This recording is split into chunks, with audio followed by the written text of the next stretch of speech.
Hola a todas y todos. En primer lugar, me gustaría agradecer a la Oficina del Parlamento Europeo en Barcelona, al Colegio de Economistas de Cataluña y a la Institución Catalana de Estudios Agrícolas la invitación para participar en esta importante e interesantísima jornada. Os pido asimismo disculpas por no poder dirigirme a vosotros y vosotras en directo, pero una cuestión de fuerza mayor en el Parlamento me impide hacerlo. Como efectivamente se ha dicho, fui la persona responsable por parte del Grupo de la Izquierda en el Parlamento Europeo de tratar la regulación sobre la reutilización del agua para usos agrícolas. Además, también hemos trabajado la Directiva sobre agua potable de 2020 y más recientemente también hemos trabajado una iniciativa del Parlamento para promover la redacción de una directiva sobre el suelo. Quiero empezar explicando que estos recursos, el agua y el suelo, son bienes necesarios para desarrollar cada uno de nuestros aspectos en nuestra vida. Hablo de nuestro entorno, de lo que consumimos, de dónde habitamos y de lo que nos permite tener unas condiciones de vida adecuadas. Con esto en mente, todo el trabajo que desarrollo en el Parlamento sobre el suelo y el agua obedece a su concepción como bienes públicos globales. Por un lado, respecto al suelo, a diferencia del aire o del agua, desafortunadamente, este no cuenta todavía con una regulación para protegerlo por parte de la Unión Europea. El suelo, la tierra, es mucho más que un recurso natural. Es un ecosistema vivo y complejo, que tiene un papel esencial en la regulación del clima. Es una de las mejores herramientas para hacer frente al cambio climático, para la adaptación y la mitigación del mismo. De un suelo sano dependen nuestra agricultura y nuestra ganadería. Es un bien imprescindible para nuestro sustento y básico para nuestra soberanía alimentaria, ya que en él se producen la mayoría de alimentos que llegan a nuestra mesa. Es, en este sentido, un factor esencial para la cohesión territorial. Al igual que el suelo es un elemento diverso, lo son también las actividades que de él se nutren y los entornos que acoge y que lo habitan. El vínculo entre el suelo, la tierra y el mundo rural es palpable y debemos ser capaces de transmitir su importancia y su cuidado. Las raíces y el patrimonio que de él manan son diversos y este acervo es el que hace del suelo un bien público.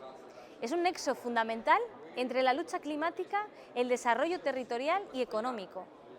Por otro lado, respecto al agua, me gustaría señalar que nuestra relación con la misma va mucho más allá del acceso al agua potable.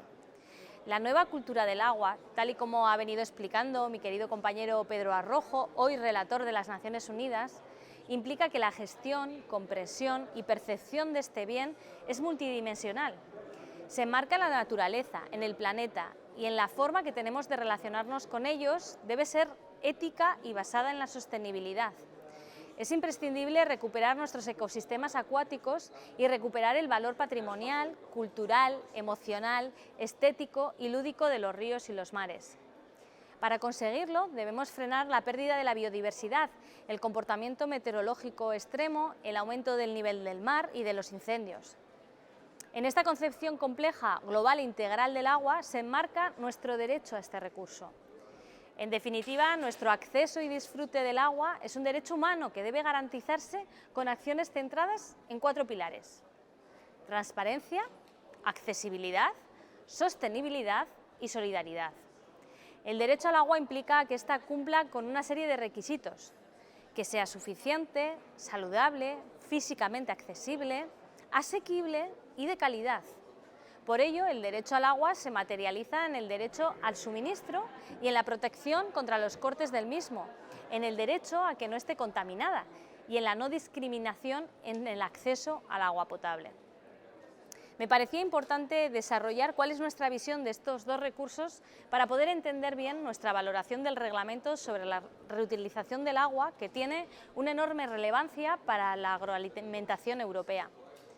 Ahora daré algunos apuntes del recorrido y contexto legislativo para entender cómo se ha desarrollado el proceso y después comentaré algunos de los elementos más importantes de este texto. Para empezar, hay que recordar que cuando tratamos el reglamento de utilización del agua, la legislación aplicable de la Unión era la Directiva Marco del Agua del año 2000. En ella se mencionaba la reutilización de las aguas residuales urbanas como una medida adicional para la gestión eficiente de los recursos hídricos. En 2018, la Comisión presentó una propuesta legislativa con el objetivo de incentivar la reutilización de las aguas residuales tratadas, también llamadas aguas regeneradas, garantizando al mismo tiempo un alto nivel de protección de la salud y del medio ambiente. Otro de los elementos centrales de la propuesta era la mitigación de la escasez de agua, promoviendo su reutilización, que sigue todavía hoy por debajo de su potencial. El margen de utilización es mucho mayor para el riego agrícola que es para el que se aplicaría el reglamento. Existe todo un complejo de criterios y obligaciones que las plantas de regeneración, donde se tratan las aguas residuales urbanas antes de suministrarlas a los usuarios finales, esto es, agricultores y agricultoras, deben cumplir. Algunas de ellas tienen que ver con la calidad mínima, con el tipo de cultivo, con el método de riego, etc. Desde nuestro grupo trabajamos para mejorar algunos aspectos de este reglamento en puntos importantes, como por ejemplo respecto a las autoridades públicas, cuyo papel consideramos que debe ser fundamental en el control de los requisitos de seguridad que rigen los planes de gestión de riesgos, siendo muy estrictos en la entrega de permisos a los diferentes actores de la cadena de suministro de agua reutilizada. A grandes rasgos y como resumen de lo que incluye el reglamento, se contempla la relación con la Directiva del Tratamiento de Aguas Residuales Urbanas y la Directiva Marco del Agua, los controles de cumplimiento en general y en particular la cuestión de la contaminación del suelo en relación con los controles de cumplimiento, el acceso a la justicia, una declaración de la Comisión relativa a los microplásticos, la publicación de la información sobre el seguimiento, la publicación de la evaluación del reglamento, la definición de las sanciones de los Estados miembros en caso de incumplimiento, entre otros muchos. Una ventaja importante del reglamento es que facilita el reconocimiento y la aceptación en toda la Unión Europea de la propia calidad de las aguas regeneradas y de los productos regados con ellas. A grandes rasgos, el reglamento consigue un adecuado equilibrio entre la protección de la salud humana y de los ecosistemas y una flexibilidad también suficiente para permitir su aplicación en los Estados miembros que ya realizaban esta práctica, como Malta, Grecia, Italia, Portugal, Chipre y Francia. Al mismo tiempo, permite cierta discrecionalidad para que los Estados miembros que no llevan a cabo esta práctica y no quieren hacerlo en el futuro, por ejemplo, porque tienen mucha agua o por otras múltiples razones, puedan decidir en el futuro no hacerlo.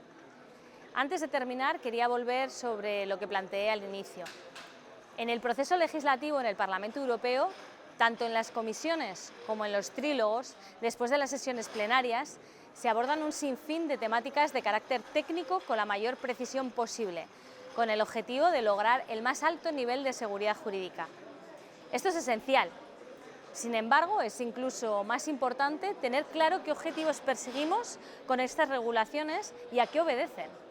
En concreto, cuando trabajamos la legislación sobre agua y suelo, debemos tener en cuenta que ambos son recursos imprescindibles para la vida y que la perspectiva con que los tratemos y definamos determinan cuestiones materiales del acceso a los mismos. Con ello quiero decir que los textos regulan realidades materiales que tienen que ver con nuestra forma de concebir el uso, el consumo y el acceso a estos recursos. Nosotras siempre ponemos en valor su carácter público global y defenderemos el derecho humano al agua y a la tierra. Me hubiese encantado poder conectarme para responder preguntas que pueda haber, pero os invito a hacérnoslas llegar por correo electrónico. Espero que tengáis una buena jornada y de nuevo muchísimas gracias por la invitación.